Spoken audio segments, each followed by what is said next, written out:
Hello, Mr. Sinclair. Good evening, Mr. Cornelius. I appreciate you coming out all this way for this interview. I've had quite a few quandaries about your novel.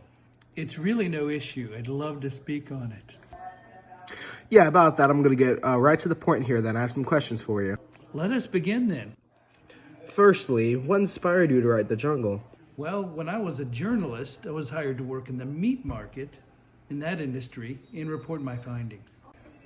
So I've heard. What was your experience there? For the lack of a better word, my time at the packing house was deplorable.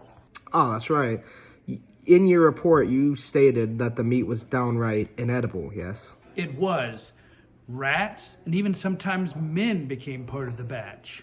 I see. And how was the treatment of your coworkers? Again, deplorable.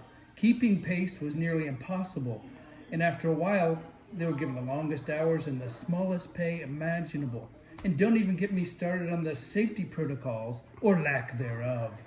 And what made you decide to write a novel after your initial report? The treatment of the workers there filled me with a furious passion. I had to show the world the evil of capitalism, and The Jungle was my medium to do so. And that leads me to my next point. What was the initial public reaction after you included a socialist agenda within your novel? It definitely warranted mixed reactions from some, but everyone was so focused on the meat industry, there was so much backlash, that Congress had to establish many new protocols. Is that so? Tell me about that.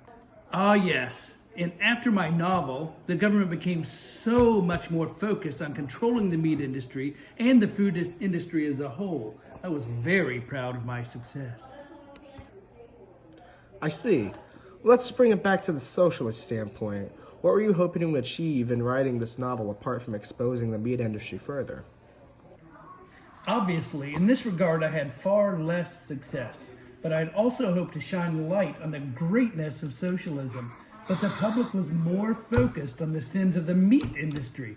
I tried again to bring attention to socialism with my novel King Cole, but I had far less success even than The Jungle with my second attempt. Oop, we're just about out of time. But thank you for coming in, Mr. Sinclair. I might just be subscribing to socialism after this interview. It's been an absolute pleasure, and trust me, you wouldn't regret it, comrade.